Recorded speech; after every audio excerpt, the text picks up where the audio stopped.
Es para mí un agrado presentar uno de los casos más icónicos que se han presentado en la República de Colombia.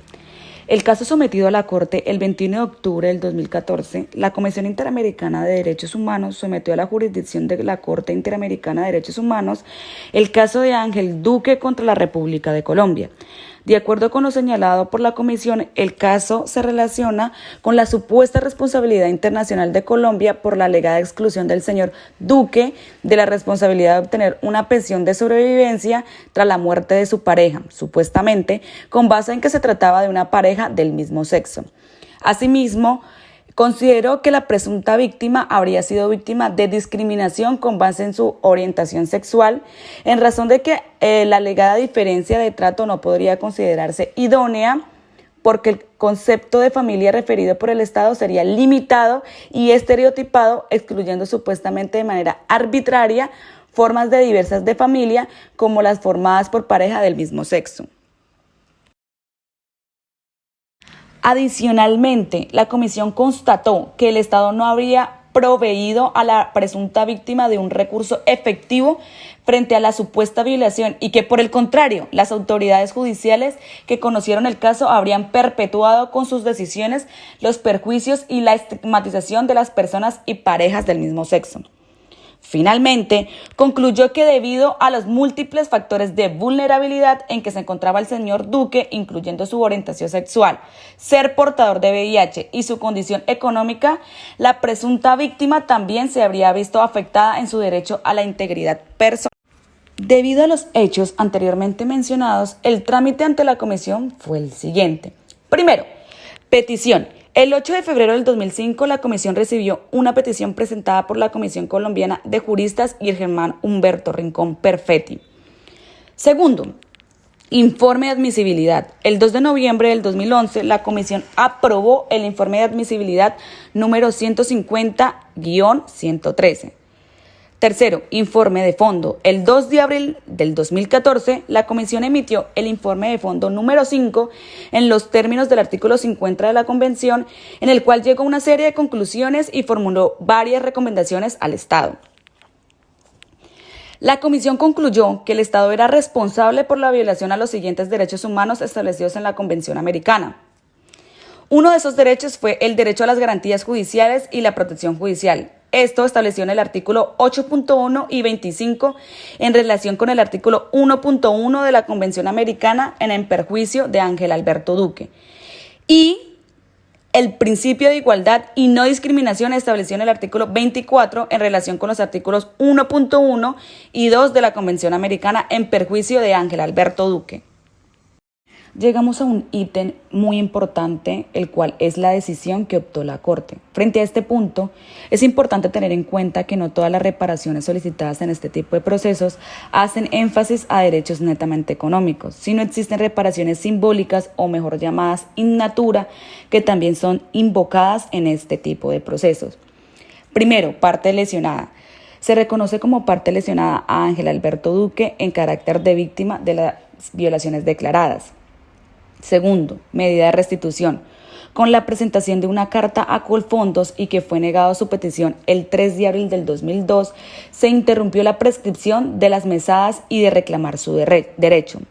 Tercero, medidas de satisfacción. Publicar en un plazo de 6 meses el resumen oficial de la presente sentencia elaborada por la Corte, el cual deberá ser publicado en el diario oficial y en un diario de amplia circulación nacional en Colombia. Y B, la presente sentencia en su integridad disponible por un periodo de al menos un año en un sitio web oficial del Estado. Otras medidas de reparación solicitadas. No accede a reforma legislativa ni se estimó que existiera violación de derecho a las garantías judiciales, máxime que existe la sentencia C-336 del 2008 proferida previa a la emisión de esa sentencia. Quinto, medidas de rehabilitación.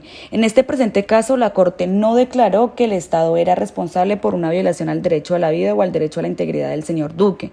En consecuencia, no corresponde otorgar la medida de reparación solicitada.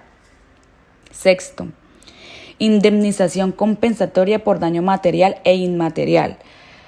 Primero, daño material. No corresponde otorgar esta medida de reparación puesto que se trata de un daño incierto o eventual, siendo además que el lucro cesante que podría ser declarado a nivel interno sería indemnizado con el reconocimiento retroactivo de la pensión.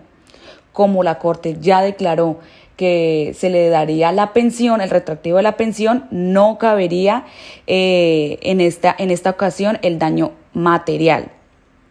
Segundo, daño inmaterial. En atención al sufrimiento y daño de orden inmaterial que dicha violación causó a la víctima, la Corte estima pertinente fijar en equidad por concepto de daño inmaterial una indemnización equivalente a $10,000. Costas. La Corte decide fijar un total de $10,000 por las labores realizadas en el litigio del caso a nivel nacional e internacional, lo cual el Estado debe pagar a los representantes dentro del plazo de 6 meses a partir de la notificación de la sentencia. La Corte considera que en el procedimiento de supervisión del cumplimiento de la presente sentencia podrá disponer que el Estado reembolse a la víctima o sus representantes los gastos razonables en que incurran en dicha etapa procesal. Reintegro de los gastos al Fondo de Asistencia Legal de Víctimas. El 26 de octubre del 2015 le fue remitido al Estado un informe de erogaciones según lo dispuesto en el artículo 5 del reglamento de la Corte sobre el funcionamiento del referido fondo. El Estado no presentó observaciones al informe de erogaciones, las cuales ascendieron a la suma de $2,509 por los gastos incurridos. Este monto deberá ser reintegrado por el Estado a la Corte Interamericana en el plazo de 90 días contados a partir de la notificación de la presente sentencia. Por último, la modalidad de cumplimiento de los pagos ordenados. El Estado deberá efectuar el pago de la indemnización por concepto de daño inmaterial, así como el reintegro de las cosas y gastos establecidos en la presente sentencia directamente a la persona indicada en la misma, dentro del plazo de 1 año contado a partir de la notificación del presente fallo, en los términos del siguiente parágrafo. El caso de que el Estado incurriera en mora, incluyendo en el reintegro de los gastos al Fondo de Asistencia Legal de Víctimas, deberá pagar un interés sobre la cantidad adeudada correspondiente al interés bancario moratorio en la República de Colombia. Muchas gracias por su presente atención.